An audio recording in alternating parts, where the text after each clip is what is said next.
تو اس میں آپ کو ان لوگوں کی جو ذہنی طور پر بیمار ہوتے ہیں جیسی وہ حرکتیں کرتے ہیں یہ شخص وہ حرکت کرتا ہوا نظر آئے گا۔ اس کے بعد دور آتا ہے موجودہ جو گدی نشین ہیں جناب مسرور، یہ شخص جیتے جی ایک ایسا پپٹ ہے جو نہ بولنا جانتا ہے نہ بات کرنا جانتا ہے، جس کو جو بھی لالی پاپ دے دیا جائے یہ وہی اس کے ساتھ کھیلنا شروع کر دیتا ہے۔ اس شخص کا انجام کیا ہوگا یہ خدا بہتر جانتا ہے، لیکن میں اپنے تجربات اور ان کی شخصیت کو دیکھتے ہوئے، ان کی باتوں کو دیکھتے ہوئے یہ یقینی طور پر کہہ سکتا ہوں کہ یہ شخص نہ تو کبھی عقل کی بات کریں گے اور نہ ہی کسی شخص کا دنیا میں کسی انسان کا یہ سامنا کر سکیں گے۔ ان کا انجام کیا ہوگا یہ خدا جانے، یہ میں نہیں کہہ سکتا، لیکن یقیناً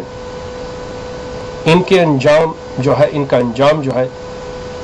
اور وہ بھی انتہائی عبرتناک ہوگا، اور ان کے بعد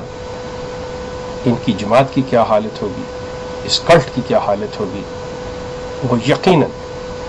بالکل مختلف ہوگی جو پہلے ہوتی آئی ہے۔ اس خاندان کی گرفت جو ہے اس شخص کے جانے سے وہ یقیناً وہ گرفت ختم ہوگی، یہ میں دیکھ رہا ہوں، یہ مجھے واضح نظر آ رہا ہے۔ اور یہ آج کی تاریخ کے اندر اپنے اس 100 سالہ گدی نشینوں کا جشن منا رہے ہیں کہ کس طرح انہوں نے لاکھوں انسانوں جو احمدی کہلاتے ہیں ان کے پیسوں، ان کی رقموں کے اوپر، ان کے ذہنوں پر پہرے بٹھا کر کس طرح سے اپنی خواہشات کی تکمیل کی، کس طرح سے انہیں بے بس و مجبور کیا، کس طرح سے اسلام کے نام کے اوپر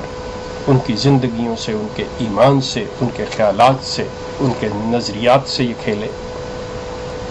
کس طرح سے اس خاندان نے اپنے پیٹ بھرے۔ یہ ایک 100 سالہ لمبی تاریخ ہے جس کو ہر احمدی بڑی اچھی طرح سے جانتا ہے، اور دوسرے دیکھنے والے ہندوستان اور پاکستان کے لوگ بھی اس چیز سے واقف ہیں۔ اور اس خلیفہ، اس جانشین، اس سجادہ نشین کا کیا حال ہوگا یہ اللہ کی ذات جانتی ہے، لیکن یقیناً اچھا نہیں ہوگا۔ یہ یقیناً وہ جو چیخ چیخ اور پکار پکار کے کہہ رہے ہوتے ہیں کہ دیکھو جو مجھے دید عبرت نگاہ ہو، یقیناً یہ شخص اسی سے دوچار ہوگا۔ یہ جشن منا رہے ہیں، منا سکتے ہیں، دیکھیے گا آگے کیا ہوتا ہے، اللہ کی ذات جانتی ہے، لیکن آخر یہ لوگ اپنے انجام کو پہنچیں گے، یہ اس چیز پہ میں پوری طرح توقع رکھتا ہوں، اور میرا یقین ہے